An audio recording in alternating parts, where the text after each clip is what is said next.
Assalamualaikum warahmatullahi wabarakatuh.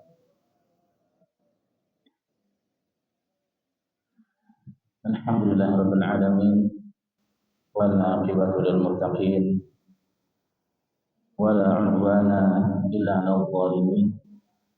Wassalatu wassalamu ala asyrafil anbiya'i wal mursalin nabiyina Muhammadin wa ala alihi wa sahbihi wa man tabi'ahum bi ihsan ila yaumil din. ومن فعلنا بما علمتنا وعلمنا ما ينفعنا وزدنا علما. اللهم أرنا الحق حقا وارزقنا اتباعه وأرنا الباطل باطلا وارزقنا اجتنابه. اللهم إنا نعوذ بك من الفتن ما ظهر منها وما بطن. رب اشرح لي صدري ويسر لي أمري واحلل عقدة من لساني يفقهوا قولي.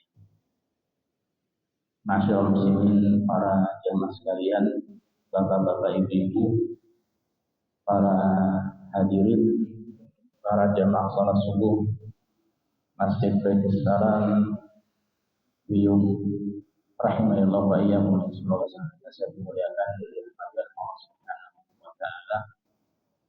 Alhamdulillah, pertama dan utama kita bersyukur dan memuji Allah Subhanahu wa taala atas berbagai macam nikmat yang senantiasa Dia berikan kepada kita. Sebagaimana salawat dan salam senantiasa kita sanjungkan kepada uswah hasanah kita, suri teladan kita, Nabi Muhammad sallallahu alaihi wasallam.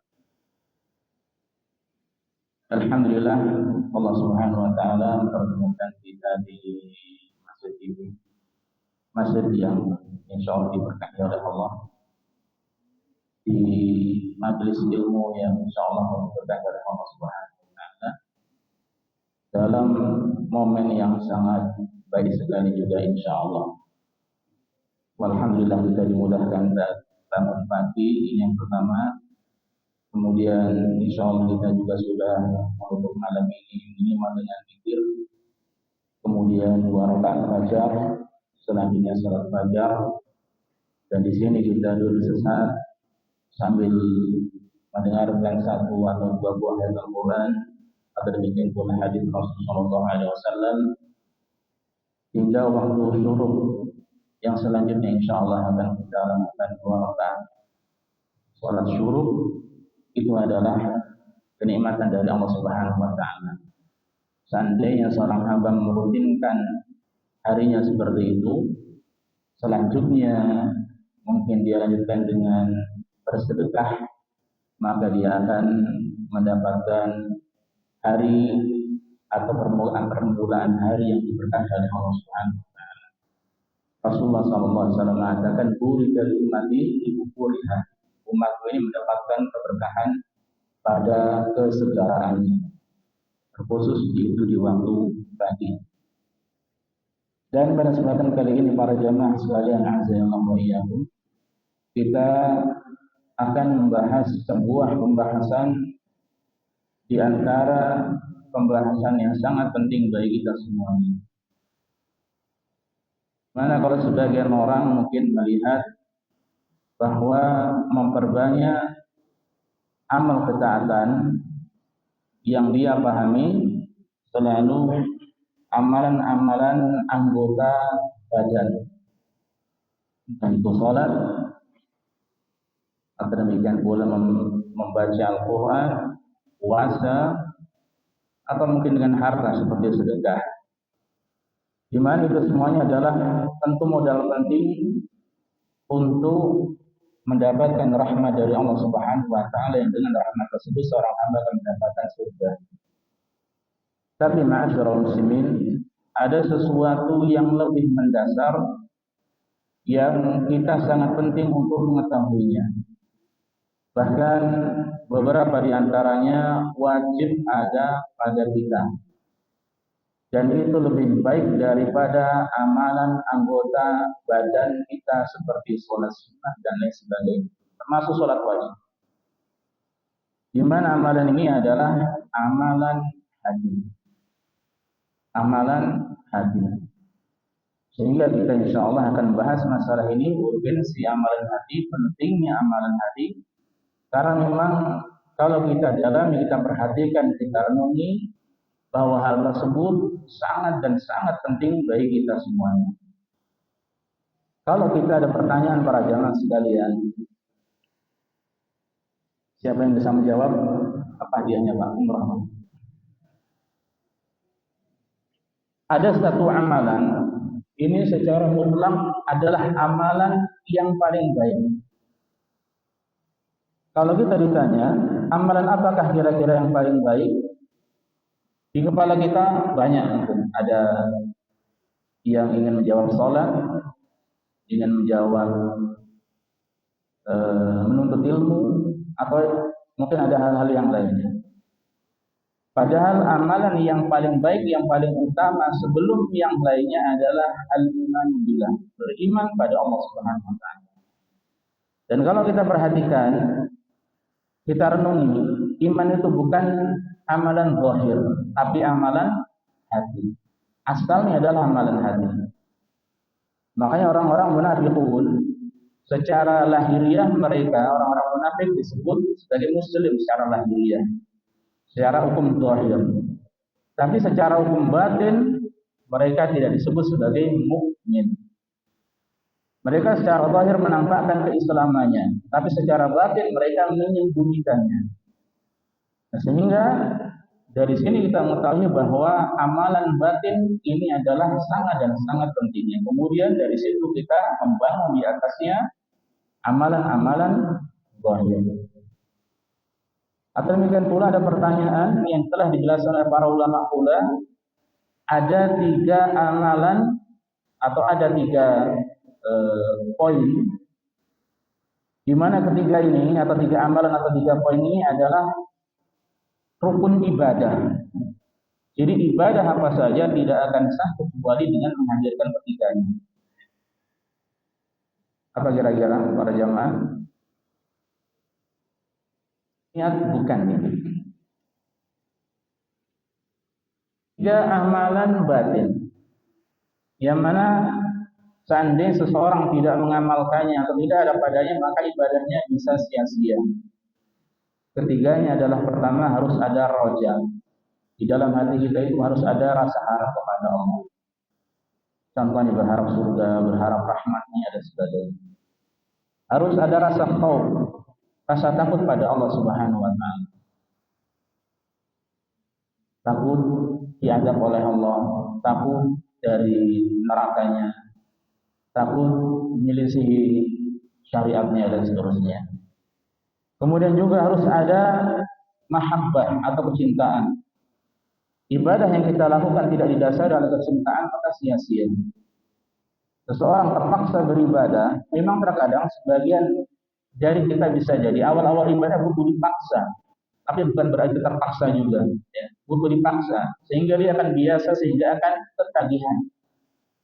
Sehingga kewajiban atau ibadah itu bukan sekadar kewajiban, tapi keperluan atau kebutuhan hidup. Tanpa ibadah kita tidak bisa hidup, contohnya. Nah, dengan ketiganya ini, ibadah akan bernilai di sisi Allah Subhanahu wa taala. Kita sholat, kita harus cinta sholat.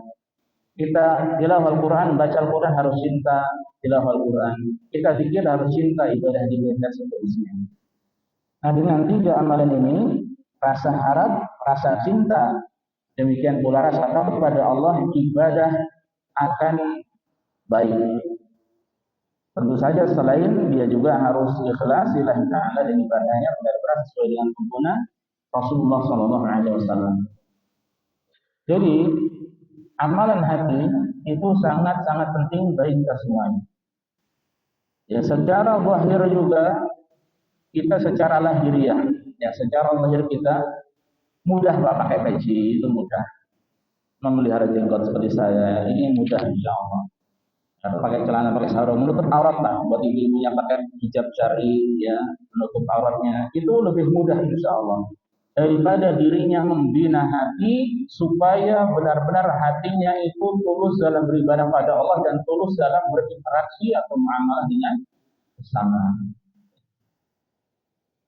Makanya banyak orang yang sholat, tapi ternyata sholat tersebut belum mencegah mereka dari perbuatan keji dan mungkar. Karena apa? Karena hatinya belum sholat. Banyak orang yang datang ke Baitullahil Haram, walhamdulillah adalah nikmat untuk melaksanakan umrah atau haji, tapi secara hatinya, secara ketulusan untuk beribadah dan mempelajari ibadah tersebut, ya, itu tidak banyak dari mereka yang benar-benar bisa lulus. Suatu ketika ada seorang sahabat, Abdullah bin Umar. Di hadapan Abdullah bin Umar radhiyallahu ta'ala anhuma, ada seorang berkata, "Ma aktsara al-hujjaj." Wahai Ibnu Umar, alangkah banyaknya orang yang pergi berhaji. Kalau zaman dahulu dengan unta, dengan kuda, dengan keledai atau dengan berjalan kaki, banyak sekali. Kalau sekarang pun kita ketahui penuh ya di sana. Nah kata Ibnu Umar, maaf bukan alangkah banyaknya orang yang benar-benar berhaji, tapi alangkah banyaknya orang yang berkendara menuju Baitullah. Banyak orang yang berkendara, secara zahirnya mereka pergi ke sana, tapi secara batinnya wallahu taala a'lam. Nah, kalau kita memahami ini, juga kita paham poin yang lainnya, yaitu perkara hati ini tidak ada barometer yang bisa mengukurnya dengan pasti. Salat kita apakah sudah diterima, apakah ikhlasnya. Sebelum kita berbicara apakah diterima, salat kita apakah ikhlas, sedekah kita apakah ikhlas, tilawah Al-Quran, ngaji kita apakah ikhlas dan sebagainya. Ya, yang menjadi masalah memang tidak ada alat ukurnya, yang kemudian itu bisa menjadi sebab Allah menerima amalahnya. Nah, apabila kita memahami seperti ini, maka kita akan paham bahwa semestinya diri kita itu tidak boleh takabur, tidak boleh sombong. Dan lawan dari sombong adalah tawadhu, rendah hati. Nah, semestinya kita ini menjadi hamba yang rendah hati. Dan ini tidak mudah. Menjadi hamba yang rendah hati, benar-benar tulus, akhlak mulia dan seterusnya, itu tidak mudah. Makanya kalau kita memahami sedikit muqaddimah ini, kita akan memahami bagaimana hadis Rasulullah, innama bu'itsu liutammima makarim al-akhlaq. Aku ini diutus hanyalah, kata beliau, bukan adalah tapi hanyalah. Aku ini diutus hanyalah untuk menyempurnakan budi pekerti yang luhur. Jadi dengan keimanan yang baik, akidah yang lurus, itu bisa membawa kepada budi pekerti yang luhur. Tidak ada yang lebih mulia daripada Rasulullah, tidak ada yang berakhlak melebihi Rasulullah SAW. Sehingga yang kita jadikan panutan kita dalam hal ini adalah Rasulullah SAW. Laqad kana lakum fi Rasulillah uswatun hasanah. Sungguh pada diri Rasulullah bagi kalian itu terdapat suri teladan yang baik, yang mana dia mendapatkan pujian dari Allah, wa innaka la'ala khuluqin 'adzim. Engkau wahai Muhammad benar-benar berbudi pekerti yang luhur. Mengapa amalan hati itu penting? Jawabannya adalah hadis dari Rasulullah SAW diriwayatkan oleh Bukhari dan Muslim. Ala inna fil jasadi mudghah. Idza salahat salahal jasadu kullu wa idza fasadat fasadal jasadu kullu, ala wa hiyal qalb. Ketahuilah bahwa di badan kita ini, di jasmani kita ini ada sekerat daging. Sekerat daging, ya, seperti kepalan tangan kurang lebih. Apabila ia baik, maka anggota tubuh yang lainnya akan baik pula. Dan apabila dia buruk, maka anggota tubuhnya akan buruk pula. Ala wahyal qalbu, awila, sekerat daging tersebut adalah hati, adalah sanubari. Meskipun sebenarnya al-qalbu itu lebih tepatnya kalau kita artikan jantung hati, ya. Karena kalau secara anggota tubuh ada hati yang kita tahu ada hati dan jantung, ini tentu berbeda, ya. Dan ulama sering menyebutkan dengan istilah hati, ya, atau qalbu, terkadang dengan kata-kata jiwa, demikian pula terkadang dengan istilah sanubari. Dan ini semuanya adalah sangat penting bagi kita semuanya. Para ulama dari masa ke masa mereka sangat perhatian dengan perkara hati. Ucapan masyhur dari Sufyan Ats-Tsauri rahimahullah. Beliau mengatakan ma'alastu syai'an asyadda 'alaihi min niyati. Tidaklah aku mengobati sesuatu yang lebih berat bagiku melebihi mengobati niatku, melebihi mengobati hatiku. Ya, mengapa? Li'annaha tataqallabu alayya. Karena niat itu mudah berbolak-balik. Makanya di akhir zaman nanti ada orang-orang yang pagi hari mukmin, sorenya kafir. Sore hari mukmin, esok paginya kafir. Mudah berubah, dan inilah hati kita. Terkadang suka ini, nanti tidak.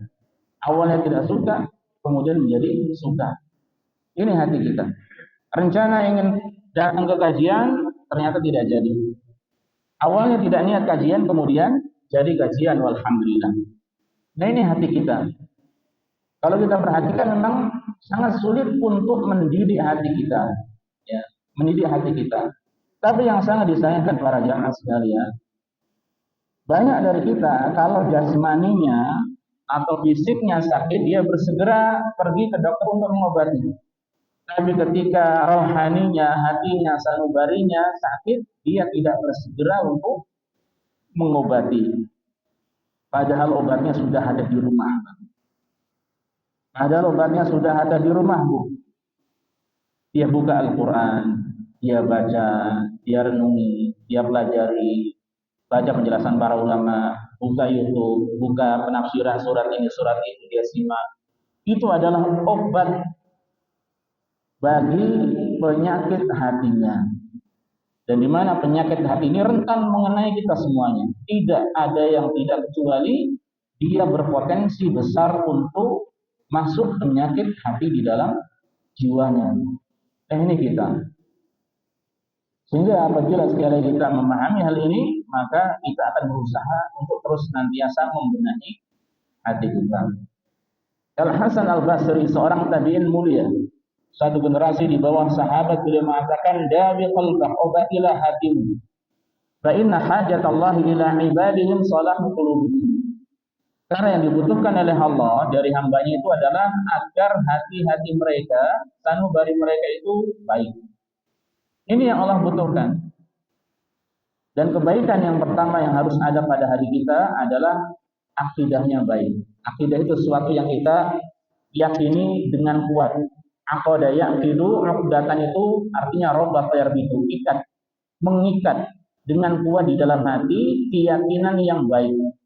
Ya, makanya rukun iman itu adalah keyakinan, kepercayaan, keimanan yang harus ada dalam diri kita. Yang tentu saja sumbernya harus dari Al-Quran, dari hadis Rasulullah, tidak boleh dari kepercayaan yang ada di tengah masyarakat. Banyak kepercayaan atau ada beberapa kepercayaan di tengah masyarakat yang ternyata itu tidak bersumber kepada Al-Quran ataupun hadis dari Rasulullah SAW, sehingga terkadang bisa menjadikan hati kita malah semakin menyimpang. Nah, ini ya perkara hati. Obati hati kita semuanya. Salman Al-Farisi, sahabat mulia, ada sebuah ucapan yang disandarkan pada beliau, di kulli mri'in jawaniyun wa barrani. Setiap manusia itu punya lahir dan batin. Wa man yuslih jawaniyah yuslihillahu barraniyah. Siapa yang memperbaiki, membenahi batinnya, maka lahirnya akan baik. Wa man yufsid jawaniyah yufsidillahu barraniyah. Siapa yang merusak batinnya, maka lahirnya akan buruk. Ya.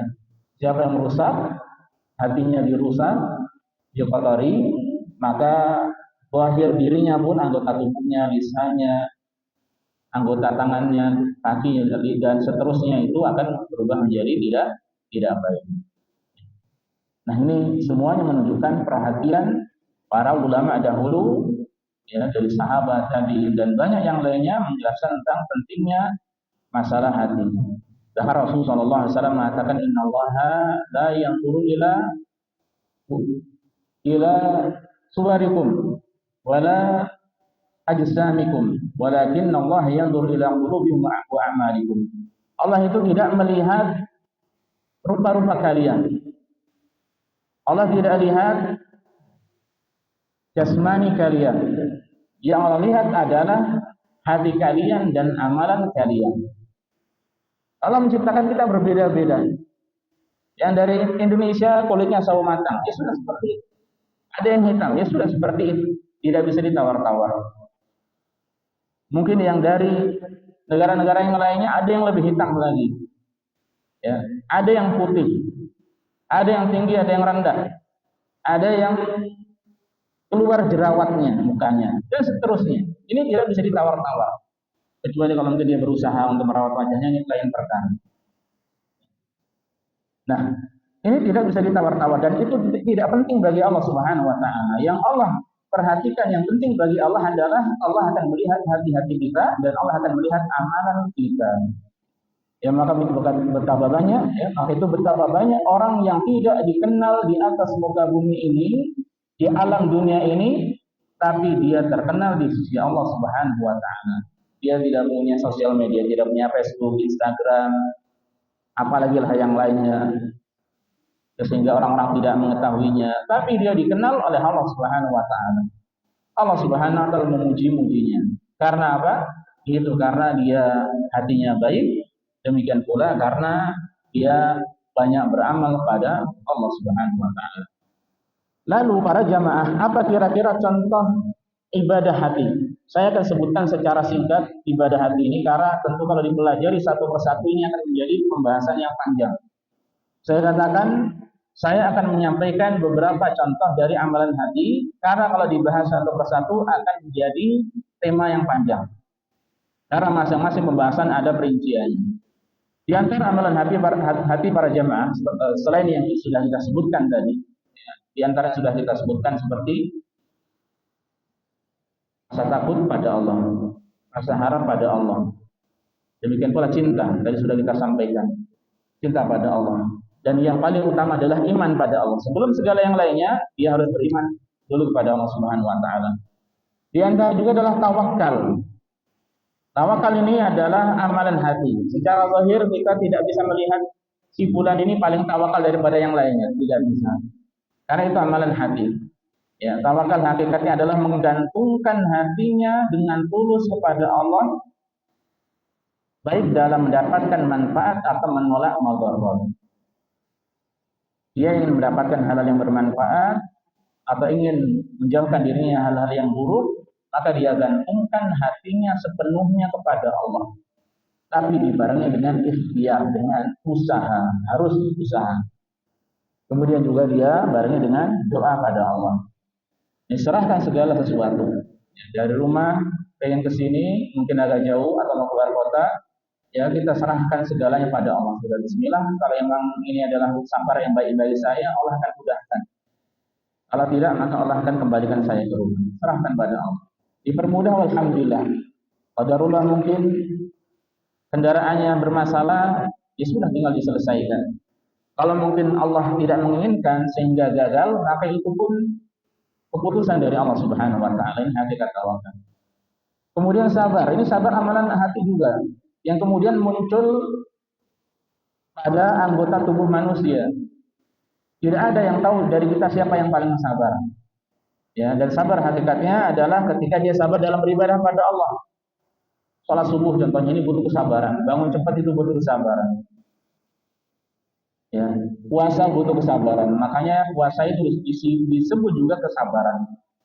Ya. Kemudian selain itu dalam menjauhkan dirinya atau dalam menyikapi takdir Allah butuh kesabaran. Takdir Allah yang buruk khususnya itu butuh kesabaran karena musibah, sakit dan sebagainya butuh kesabaran. Meskipun demikian pula takdir Allah yang baik itu pun butuh kesabaran. Banyak orang ketiban rezeki, banyak mendapatkan pemasukan, tidak sabar menggunakannya sehingga dalam sebulan habis. Ya. Ini terkadang ada yang seperti itu. Ya. Dia kaget mendapatkan rezeki yang banyak, sehingga pun butuh kesabaran. Kemudian juga dalam meninggalkan maksiat ini pun butuh kesabaran, menjaga lisan, menjaga mata, menjaga tangan, menjaga kaki, menjaga hati itu butuh kesabaran. Ya. Dan ini kalau dirinci tentu banyak terkait masalah kesabaran. Al-haya atau rasa malu. Ya, malu, sifat malu ini juga merupakan amalan hati. Asalnya amalan hati yang kemudian muncul di anggota tubuhnya. Ya. Dan rasa malu ini adalah sifat yang baik yang ada pada seorang mukmin. Rasul Shallallahu Alaihi Wasallam pernah melihat sahabat menasihati sahabat yang lainnya karena sahabat ini pemalu. Kata Rasulullah, "Da'mu, biarkan dia dengan sifat malunya itu. Fa innahu la ya'ti illa bi khair." Sifat malu itu tidaklah mendatangkan kecuali kebaikan. Dan sifat malu untuk di zaman sekarang ini, ya, dan sejak zaman dahulu juga, hanya saja zaman sekarang ini sangat-sangat dibutuhkan, terkhusus ibu-ibu, terkhusus para akhwat. Ya. Kalau seandainya para wanita tidak ada atau hilang rasa malu dari mereka, akan banyak mendatangkan keburukan dan keburukan. Ya. Akan datang banyak ke kemaksiatan. Kalau rasa malu masih ada pada mereka, maka itu masih menjadi tanda kebaikan. Kemudian juga termasuk diantaranya adalah rasa yakin, keyakinan dengan kuat tentang banyak hal, tentang syariat, tentang Allah dan seterusnya. Ini pun harus ada pada diri seorang mukmin. Kalau dia ragu-ragu terhadap ragu-ragu terkait perkara yang sudah jelas, ya, maka ini bisa menyebabkan dirinya wal'iyadzubillah, ya, dekat dengan kekufuran. Contohnya, ya, Allah itu kan ada, meskipun kita tidak melihat. Dan Allah itu adalah Maha Esa. Tiada sembahan yang hak diibadahi kecuali hanya Allah. Ini harus terpatri dengan kuat, yakin kita harus dengan yakinnya. Tidak boleh kecuali harus ada pada kita. Kalau kita meragukan Allah itu ada tidak, Allah itu berapa ya? Ini begitu dekat dengan kekafiran. Makanya hati-hati. Makanya di antara amalan hati yang ada pada kita harus ada, yaitu keyakinan. Khusyuk, ini amalan hati juga yang akan tampak pada anggota tubuh kita. 10 orang mengaji atau di sini semuanya mengaji atau berzikir, tidak ada siapa dari kita yang tahu siapa yang paling khusyuk. Ada yang sama-sama menunduk, satunya khusyuk, satunya ngantuk. Jadi tidak kelihatan, Pak. Kalau setelah tahu, oh, satunya memang tidur. Ya. Atau mungkin ada orang biasa saja, tapi dia khusyuk mendengarkan contohnya kajian, atau khusyuk membaca Al-Quran. Mimiknya biasa saja, wajahnya, mukanya biasa saja, tapi dia khusyuk, dia merenungi. Apalagi dia paham bahasa Arab, sehingga apa yang dibacanya dia tahu maknanya. Apalagi dia pernah membaca tafsirnya, sehingga lebih bisa dalam lagi. Ya. Dan itu khusyuk ada pada diri kita. Dan beberapa ibadah itu dibutuhkan khusyuk, beberapa ibadah yang lain tidak dibutuhkan khusyuk. Bersedekah tidak butuh khusyuk, Pak. Tapi sholat butuh khusyuk, zikir butuh khusyuk, doa butuh khusyuk, membaca Al-Quran butuh khusyuk. Kalau kita mau sedekah bantu orang lain, tidak butuh khusyuk. Tinggal diberikan sudah selesai. Tinggal diserahkan selesai. Termasuk juga ada ibadah hati namanya muraqabatullah. Senantiasa merasa diawasi oleh Allah. Senantiasa merasa diawasi oleh Allah Subhanahu wa taala, ini juga adalah ibadah hati yang bisa membawa kepada banyak kebaikan. Kalau dia yakin bahwasanya Allah Maha melihat dirinya, Maha mengetahui dirinya, dimanapun dia berada Allah pasti tahu, apakah dia sendirian atau bersama orang lain, ataukah dia di bawah gua, di dalam gua, di bawah laut dan seterusnya. Dia yakin Allah Maha mengetahui, ini bisa membawa banyak kepada kebaikan. Dia ke pasar, ya, ada kesempatan untuk berbuat kurang, ya, tapi dia tidak melakukannya, dia meninggalkannya. Karena apa? Dia yakin Allah Maha menyaksikan, melihatnya. Ya, Allah katakan wailul lil mutaffifin, celakalah orang yang berbuat curang, yaitu orang yang mengurangi timbangan. Nah, ini biasanya ada di pasar atau di warung. Dia tahu ya Allah ini tidak boleh. Justru sebaliknya kalau bisa tambahi lagi, jangan dikurangi. Nah, maka kalau seperti ini, dia hadirkan Allah Maha melihat, Maha segala-galanya, maka itu adalah kebaikan bagi dirinya. Dia berada di suatu tempat, dia ingin bermaksiat. Dan biasanya seorang hamba ketika ingin bermaksiat itu menjauh dari pandangan manusia atau menjauh dari daerahnya, pergi ke daerah yang lainnya, pergi ke Cina, pergi ke Vietnam, ke Thailand untuk bermaksiat di sana. Ya. Kalau dia yakin bahwasanya Allah Maha menyaksikan dirinya, Maha mengawasinya, maka dia akan tinggalkan maksiat tersebut. Dia tobat, istighfar, astagfirullah. Allah melihat saya. Ya, Allah Maha melihat aku. sehingga dia tidak jadi bermaksiat pada Allah Subhanahu wa taala. Dan ini amalan hati juga. Dan ini hakikat dari ihsan. Kata Rasulullah, ihsan adalah an ta'budallaha ka'annaka tarahu fa in lam takun tarahu fa innahu yarak. Ihsan itu engkau beribadah pada Allah seakan-akan engkau melihatnya. Bukan membayangkan Allah seperti apa, seakan-akan kita melihat Allah. Kalau tidak, maka engkau yakin Allah itu pasti melihatmu. Minimalnya kita harus yakin Allah Maha melihat kita dimanapun kita berada. Mau sendirian, mau bersama orang lain, mau bersama lawan jenis, mau di lift, mau dimanapun harus yakin bahwasanya Allah Maha melihat kita. Ini kalau kita benar-benar mengamalkan, ini hakikat dari berzikir pada Allah. Berzikir sekadar dengan lisan. Zikir sekadar dengan lisan itu mudah. Subhanallah, alhamdulillah, la ilaha illallah. Semuanya bisa, Pak. Tapi zikirnya hati, ingatnya hati dengan halal dan haram, itu adalah sesuatu yang benar-benar sulit. Ya. Ingatnya hati kita dengan halal dan haram dimanapun kita berada, itu sangat-sangat berat. Makanya di awal tadi saya katakan, banyak dari kita yang mudah untuk sholat, mudah untuk puasa, mudah mungkin untuk menghadiri majelis ilmu, mudah untuk zikir, mudah untuk mengaji. Ya, ini semuanya amalan zahir. Ya, ada yang lebih penting dari itu semuanya adalah membina, memperbaiki amalan batin, amalan anggota amalan hati. Ikhlas. Ini pun sangat sulit. Tidak ada alat untuk mengukurnya, tidak ada alat untuk mengetahuinya dengan pasti. Sementara ibadah kita semuanya disyaratkan harus ikhlas. Ya, saya menyampaikan nasihat di sini harus ikhlas. Pada hadirin, ya, demikian pula datang di sini harus ikhlas. Sholat harus ikhlas dan sebagainya. Sementara kita tidak tahu, bisa jadi kita ingin sesuatu yang lainnya. Makanya kita banyak-banyak mohon pada Allah agar dijadikan sebagai hamba yang ikhlas. Ya Allah, saya mohon padamu ikhlas, ya Allah. Intinya doa agar diberikan keikhlasan oleh Allah Subhanahu wa taala. Ya. Taubat itu amalan hati. Dari kita bisa jadi ada yang duduk menyimak, kemudian dia mungkin pernah bermaksiat, sehingga ingat dosanya. Di waktu yang sama dia menyesali dosanya. Dan Rasul mengatakan an-nadamu taubah. Rasa penyesalan itu adalah taubat. Ya. Meskipun lisannya tidak mengucapkan saya tobat padamu ya Allah, tapi hatinya dia sangat menyesal, tidak mau mengulangi lagi, akan meninggalkannya dan akan ganti dengan amalan yang baik yang lain.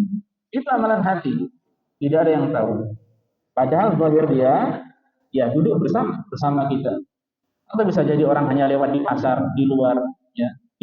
Tidak tampak secara zahirnya, tapi hatinya remuk, hancur, pasrah kepada Allah karena pernah berdosa, bermaksiat. Dan satu hal yang perlu disampaikan bahwa taubat ini adalah amalan wajib seumur hidup. Atau tugas kita seumur hidup adalah memperbanyak taubat, bukan sekali saja. Tapi ini adalah wajibatul umur, tugas kita seumur hidup, yaitu taubat.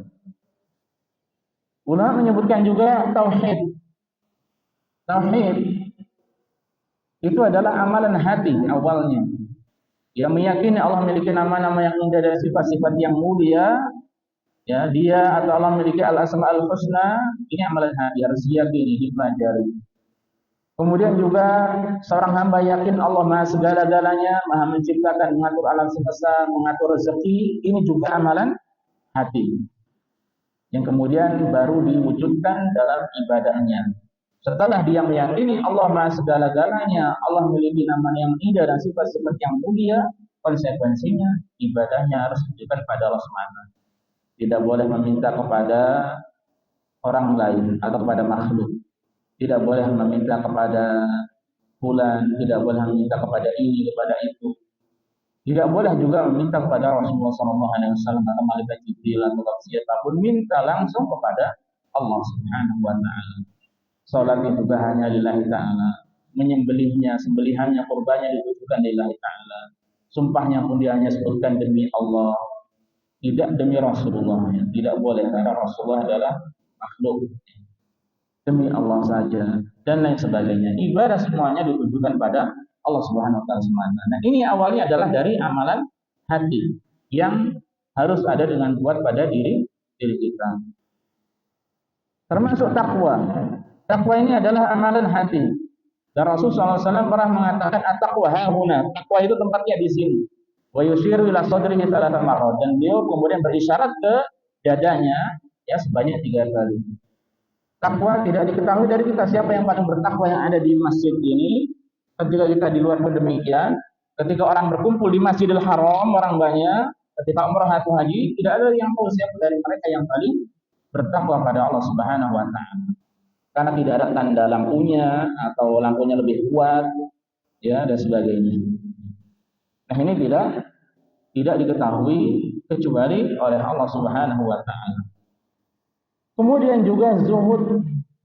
Zuhud itu artinya adalah meninggalkan segala sesuatu yang tidak ada manfaatnya di akhirat.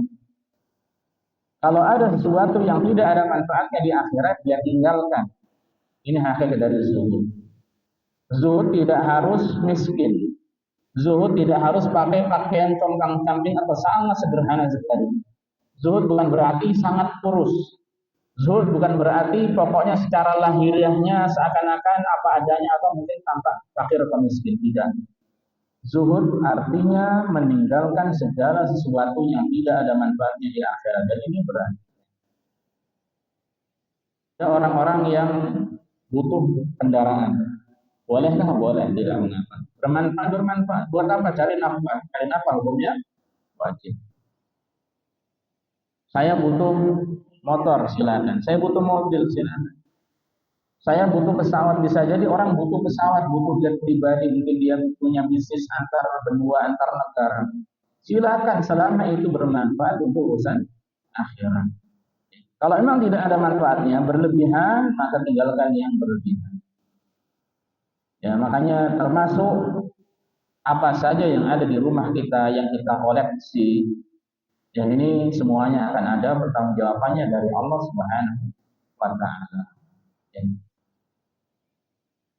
Ada sahabiah namanya Khawlah. Khawlah bintu Yasar. Ini sekedar perbandingan bagaimana kehidupan para sahabat dengan kita yang kalau kita paham kita ini Allah diberikan banyak kenikmatan oleh Allah.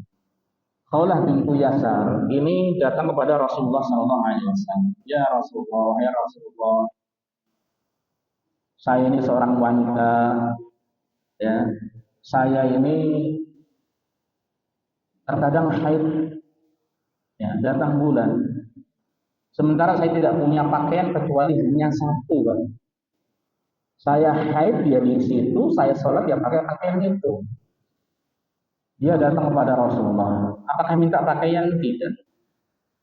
Minta kain yang lainnya? Tidak. Tapi beliau, Khawlah ini, bertanya pada Rasulullah tentang ibadah sholat. Ya Rasulullah, saya ini pakainya satu, terkadang saya datang bulan di situ. Lalu saya sholatnya bagaimana? Kan Rasulullah SAW, bersihkan pakaianmu. Ya, kalau sudah selesai, bersihkan pakaianmu. Wahai Rasulullah, masih ada bekasnya. Kata Rasulullah, tidak mengapa. Wala yadurruki atharum. Bekasnya tidak mengapa. Pakaian yang kita ketahui kena darah, dibersihkan. Ya, apalagi setelah berapa hari, itu tidak mudah untuk hilang. Pasti ada bekasnya. Setelah dicuci ternyata masih ada hitam atau kemerah-merahannya, maka ini tidak mengapa dia sholat dengan pakaian. Dia tidak minta pakaian pada Rasulullah, tidak mengeluhkan dunia, yang dia keluhkan adalah sholat saya. Wahai Rasul saya, bagaimana dengan sholat? Nah, ini sahabat dahulu. Ya. Di satu sisi juga bukan berarti harus fakir, harus miskin, harus sangat-sangat sederhana, tidak. Karena Abu Bakar kaya, Utsman kaya, Abdurrahman bin Auf kaya, dan beberapa sahabat yang lainnya pun kaya. Tapi kekayaan mereka digunakan untuk manfaat kaum muslimin, untuk manfaat Islam dan kaum muslimin, sehingga benar-benar terwujudkan pada mereka khairun nas anfa'uhum linnas. Baik-baik manusia adalah yang paling bermanfaat dari manusia yang lainnya. Dan Rasul sampaikan tidak ada harta yang melebihi harta Abu Bakar yang faidahnya itu dirasakan oleh kaum muslimin. Ya, Utsman banyak beramal, Umar banyak beramal, tapi masih kalah dengan Abu Bakar As-Siddiq yang terkadang punya harta diserahkan semuanya pada Rasulullah SAW. Nah ini hakikat zuhud. Sekali lagi, hal-hal yang tidak ada manfaatnya coba perlahan-lahan kita sisihkan, yaitu tidak ada manfaatnya untuk akhirat. Kemudian juga di antara ibadah hati adalah syukur. Syukur awal muaranya adalah dari hati. Kita meyakini Allah yang memberi kenikmatan dan rezeki, yang kemudian lisan kita mengucapkan syukur pada Allah, memuji Allah, alhamdulillah, wa syukurillah, dan kalimat-kalimat yang lainnya. Kemudian anggota badan kita ikut saja menggunakan kenikmatan tersebut untuk ketaatan kepada Allah Subhanahu wa taala. Ya, itu juga ibadah hati. Dan masih banyak ibadah-ibadah hati yang sangat penting untuk kita ketahui, yang itu semuanya menunjukkan pada kita bahwa ibadah hati itu memiliki kedudukan yang tinggi di dalam Islam. Sehingga selain seseorang dia memperbanyak salatnya, tilawah Al-Qur'annya, zikirnya, sedekahnya, dan ibadah-ibadah yang lainnya, maka yang pertama dan utama sebelum itu semuanya, dia hendaknya memperbaiki hatinya. Dan ini yang bisa menjadikan para sahabat dahulu itu keimanannya sangat kuat, amalannya sangat berkualitas tinggi. Ya, makanya Rasulullah SAW mengatakan, la tasubbu ashabi, jangan kalian mencela sahabatku sedikit pun, jangan satu pun dari mereka jangan dicela. Terkadang ada seorang yang atau orang-orang yang menjadikan Muawiyah sebagai sebab celaan karena ada keributan dengan Ali dan sebagainya. Itu umat yang sudah berlalu yang Rasulullah larang untuk mencela mereka. Ya, istihad mereka sudah kita biarkan, kita doakan semoga Allah meridhai mereka radhiyallahu anhum. Dan mereka sudah diridhai oleh Allah Subhanahu wa taala. Ya. Nah, kemudian kata Rasulullah, jangan kalian mencela sahabatku. Wallahilladzi nafsu Muhammad yang biyadihi, demi Allah, demi zat yang jiwa Muhammad berada di tangannya. Lau anfaqa ahadukum mithla uhudin zahaban lama wasala atau balagha mudda ahadihim wala nasibah. Demi Allah, seandainya kalian menginfakkan seberat gunung Uhud emas, ya, emas seberat gunung Uhud, yang bagi jamaah yang umroh atau haji akan tahu dia panjangnya gunung Uhud, lebarnya gunung Uhud, ya. Dan itu emas, kita infakkan emas, maka Allah tidak akan menerimanya. Ya. Maka Allah Subhanahu wa taala ma balagha mudda ahadihim, maka itu tidak akan seperti dua kepalan mud dari mereka oleh nasibahu atau separuhnya juga. Seorang yang berinfak dengan emas sebesar gunung Uhud itu tidak akan bisa menandingi emas yang mereka infakkan meskipun hanya satu kepal saja. Padahal ya apabila dibandingkan satu kepal ini dengan gunung Uhud ya sangat jauh sekali, berjuta-juta kali. Apa yang membedakan? Yaitu amalan hati mereka. Ya, keikhlasan mereka, keimanan mereka, tauhid mereka, cintanya mereka kepada Allah, pengagungan mereka kepada Allah, pengagungan mereka terhadap Rasulullah, dan seterusnya. Sehingga kalau seorang di dalam hatinya itu banyak amalan-amalan hati yang baik, maka ibadahnya pun akan semakin berkualitas. Makanya kita tahu bahwa di antara amalan yang pertama-tama akan ditarik oleh Allah Subhanahu wa taala dalam badan seorang hamba adalah al-khusyuk, hatta la tara biha khasyi'an. Adalah khusyuk, ya. Sehingga kata Rasulullah, kamu tidak akan melihat orang yang khusyuk dalam ibadahnya. Ya. Dan khusyuk termasuk dari amalan. Para sahabat sangat khusyuk mereka dalam beribadah. Bersama Rasulullah SAW pun salat lama-lama pun mereka tahan, mereka kuat. Yaitu para sahabat radhiyallahu taala anhum ajma'in. Ma'asyiral muslimin, para jamaah sekalian, ya, semoga senantiasa dimuliakan dan dirahmati oleh Allah Subhanahu wa taala. Lalu kira-kira secara singkat apa saja urgensi amalan hati? Ya, secara umum kita sudah mengetahui, tapi kita akan lebih fokus dengan satu atau dua contoh. Yang pertama adalah amalan hati adalah dasar atau asas keselamatan dari neraka dan sebab kemenangan dengan surga. Contohnya iman tidak ada maka seorang tidak akan masuk surga. Iman itu penting, sangat penting. Tapi kemudian ketika seorang beriman bukan berarti dia tidak belajar. Dia harus belajar. Dan kewajiban pertama seorang muslim adalah mengenal Tuhannya sebelum mengenal yang lain. Dia mengenal Allah Subhanahu wa taala. Yang itu bisa diwujudkan dengan amalan hati yang disebut dengan tauhid. Kalau kita sering mendengar banyak jalan menuju Roma, maka tidak ada jalan menuju surga kecuali dengan jalan tauhid. Kecuali dengan jalan tauhid. Ya. Di mana Rasul sampai mengatakan man kana akhiru kalami la ilaha illallah dakhala jannah. Siapa yang kalimat terakhirnya adalah la ilaha illallah maka dia masuk surga. Tapi begini para jamaah, seseorang terkadang dan kita semuanya berharap bahwa kesudahan akhir kita adalah husnul khotimah, kesudahan yang baik. Tapi kesudahan yang baik itu bukan berarti dia wafat dalam keadaan sedang sholat, sedang kajian, sedang membaca Al-Quran, sedang puasa, sedang jihad fisabilillah, sedang haji, sedang umrah, sedang berihram, mengenakan ihram. Ya, bukan itu. Ya. Hakikat wafat yang baik adalah wafat dalam keadaan tidak pernah melakukan kesyirikan pada Allah Subhanahu wa taala.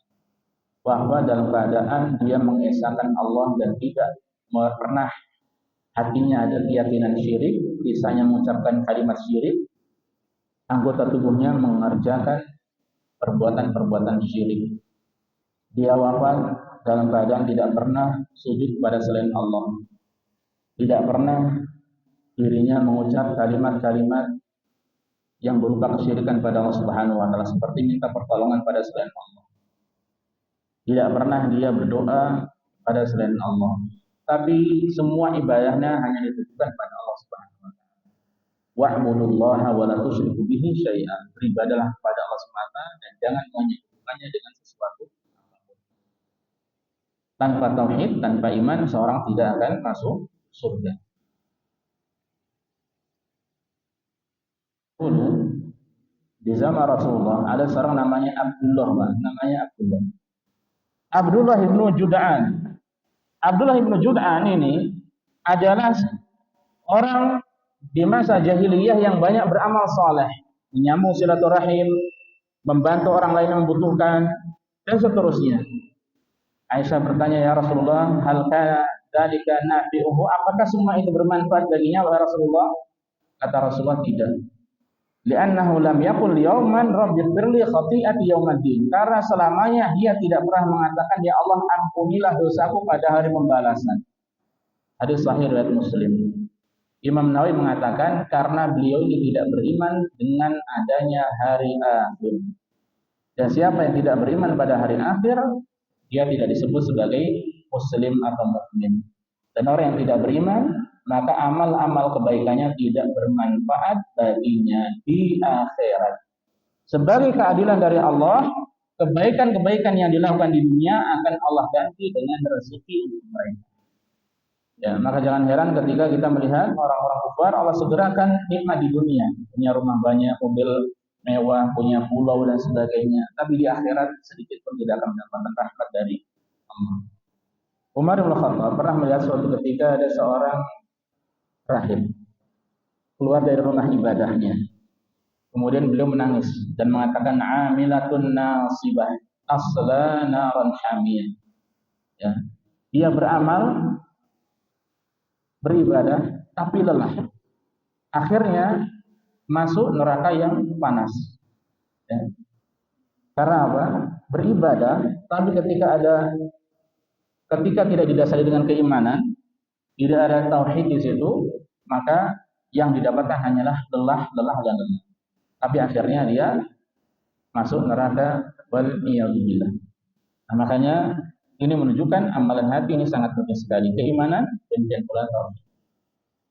Kemudian juga ada salamatus sadri, hati yang selamat, tidak hasad, tidak iri, tidak dengki kepada kaum muslimin. Tidak ada niat untuk berkhianat, berbuat curang kepada sesama muslim. Hatinya benar-benar sama muslim yang ini dengan yang lainnya sama satu. Ya. Ini juga menjadi penyebab besar seorang itu masuk surga. Suatu ketika Rasul Shallallahu Alaihi Wasallam pernah berkata di hadapan para sahabatnya, akan muncul di tengah kalian seorang laki-laki calon ahli surga. Kemudian ternyata muncul seorang ya seperti yang disifati oleh Rasulullah. Ya, besoknya demikian sampai berapa kali dan yang muncul orang itu. Ya, yang datang adalah orang itu. Kemudian Abdullah bin Amr bin As akhirnya dia semangat untuk mencari kira-kira apa amalannya sehingga dia dikatakan oleh Rasulullah calon ahli surga. Akhirnya dia izin menginap di rumahnya. Sampai 3 malam menginap, tidak ada yang istimewa. Kalau tidur malam hari, dia terbangun, dia berzikir pada Allah, tidur lagi. Ya, dia tidak sholat malam, tidak sholat sunnah. Tertidur, zikir pada Allah, ya terbangun, zikir, kemudian tidur lagi. Hingga akhirnya Abdullah bin Amr bin As mengatakan, oh, tidak ada yang istimewa ini, tidak ada yang istimewa. Hingga akhirnya kemudian Abdullah mengatakan, wahai fulan, saya ini mengapa saya mau menginap di rumahmu?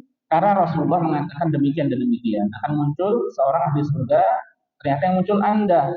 Makanya saya ingin mengetahui apa amalan andalan yang engkau miliki. Kemudian sahabat tersebut mengatakan, ma huwa illa ma ra'aita. Tidak ada apa-apa kecuali yang kau lihat, biasa saja. Ya, yang kau lihat.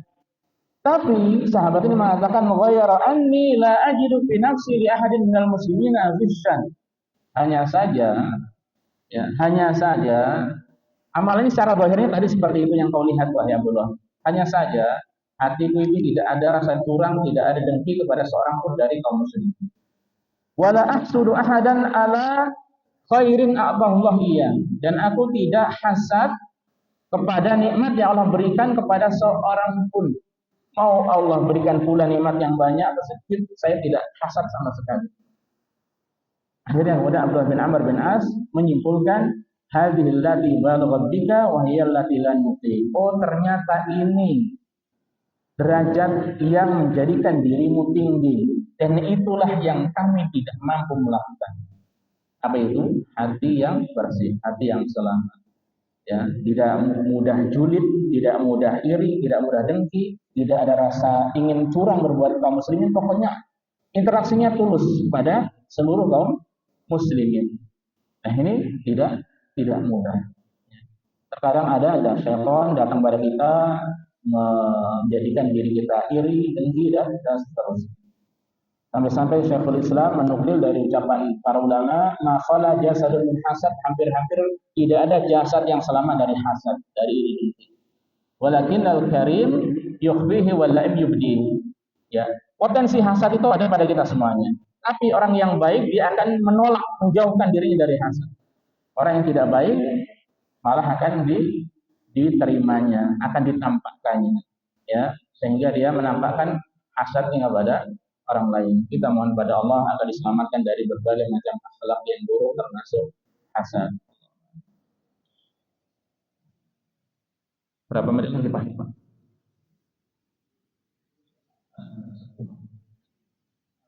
Mungkin sambil ada yang bertanya.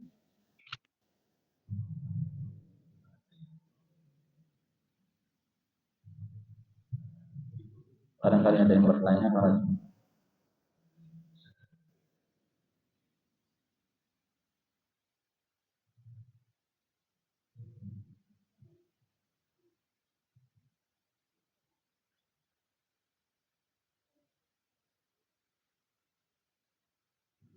Assalamualaikum.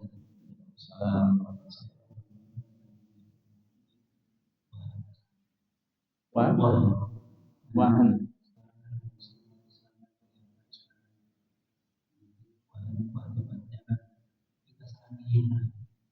Bagi Eropa Islam itu bisa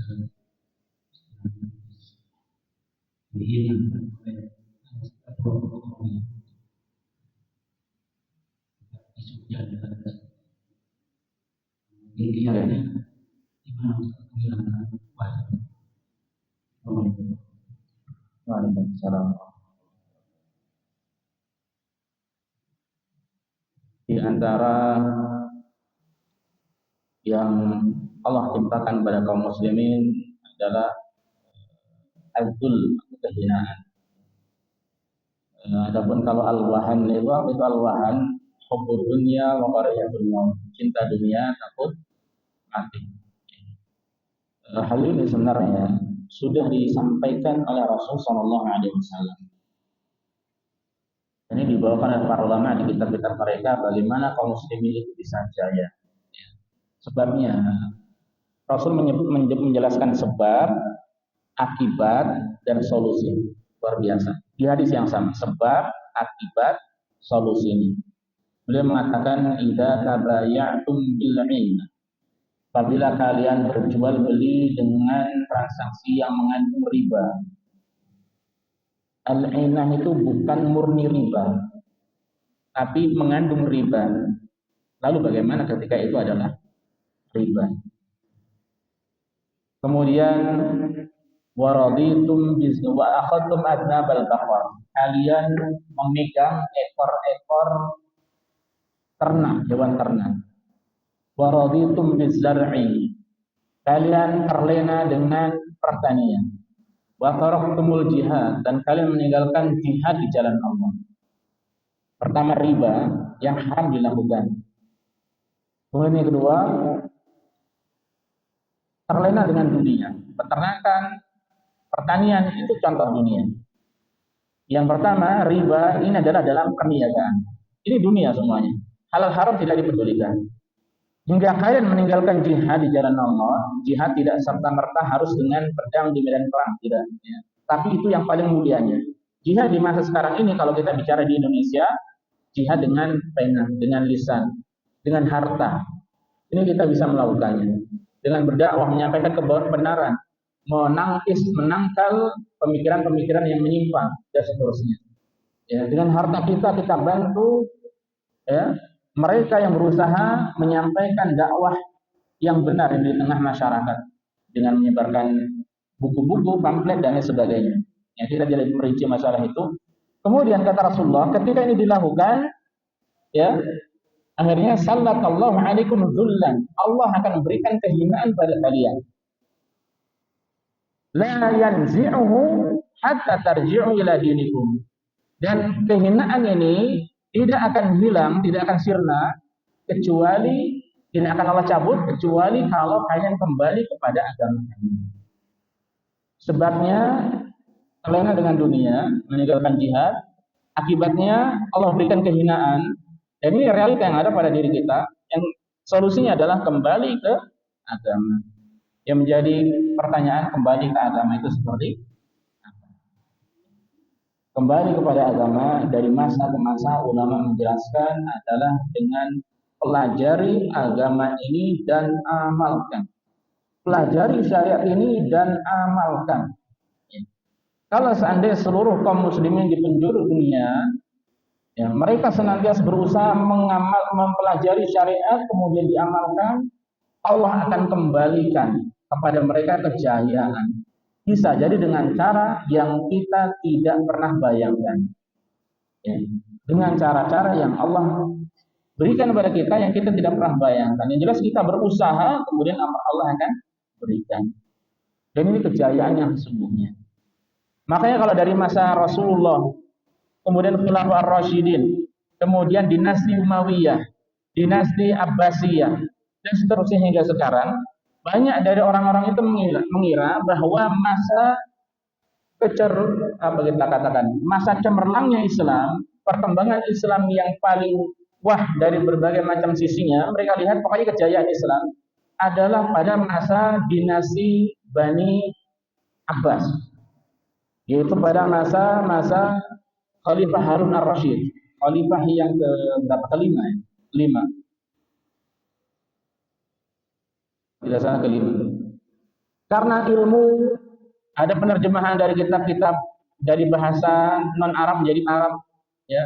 Ada perpustakaan pertama namanya Baitul Hikmah dan seterusnya, Baitul Hikmah dan seterusnya. Mereka melihat seperti itu. Padahal kalau kita jeli, sebenarnya Islam jaya ya di masa Rasulullah SAW. Tidak ada kejayaan Islam melebihi jayanya di masa Rasulullah. Bagaimana mereka bisa jaya? Karena mereka sangat taat pada Allah dan Rasulullah. Sami'na wa ata'na. Mereka belajar, mereka juga amalkan ilmu tersebut. Sebenarnya simpel seperti ini. Tinggal diamalkan seluruhnya. Dan Islam ini mencakup banyak hal. Akidahnya iya, ibadahnya iya, muamalahnya juga iya, akhlak dan adabnya juga iya, termasuk siasah syar'iyah. Politik syar'i itu pun ada. Ya. Itu pun ada. Hanya saja untuk mengembalikan kepada kejayaan tentu kita tidak tahu kapan akan muncul, tapi akan datang. Rasulullah SAW menjelaskan setelah masa kenabian, Khulafaur Rasyidin, kemudian ada raja dengan sedikit kezaliman, kemudian raja selanjutnya adalah banyak kezaliman, hingga akan ada masa kembali kepada seperti zaman Rasulullah SAW akan jaya. Dan kita mengetahui bahwasanya di akhir zaman akan banyak kebaikan, ya, di mana Nabi Isa akan kembali diturunkan, akan turun Imam Mahdi dan sebagainya. Ya, sebagaimana kita ketahui, ya, intinya kalau kita tahu atau kalau kita ditanya kapan yang kita tidak tahu, tapi yang penting yang paling utama adalah kita mendidik diri kita yang mempelajari dengan Islam, dengan syariat Islam, kemudian kita terapkan, ya, dengan izin Allah, Allah Subhanahu wa taala akan memberikan kejayaan tersebut cepat atau lambat. Tentang kapannya kita serahkan pada Allah Subhanahu wa taala. Wallahu a'lam. Itu yang saya. Baik. Cukup atau baiklah para jamaah sekalian, mungkin ini yang bisa kita pelajari bersama pada kesempatan kali ini. Kurang lebihnya saya mohon maaf, kita mohon pada Allah Subhanahu wa taala di penghujung kajian ini, semoga Allah Subhanahu wa taala berikan kebaikan bagi kita baik di dunia dan akhirat. Semoga Allah memberkahi waktu kita, usia kita, harta kita, keluarga kita. Semoga Allah senantiasa membimbing kita untuk senantiasa dekat dengan Allah, untuk senantiasa mempelajari syariat dan dimudahkan untuk mengamalkannya. Sebagaimana kita mohon pada Allah Subhanahu wa taala, semoga Allah memberikan istiqomah pada kita dalam mengamalkan ilmu tersebut, dan terakhir semoga Allah memberikan pada kita husnul khotimah. Ini yang bisa disampaikan. Wallahu ta'ala alam. Subhanallah wa bihamdika asyhadu an la ilaha illa anta wassalamualaikum warahmatullahi wabarakatuh. Assalamualaikum warahmatullahi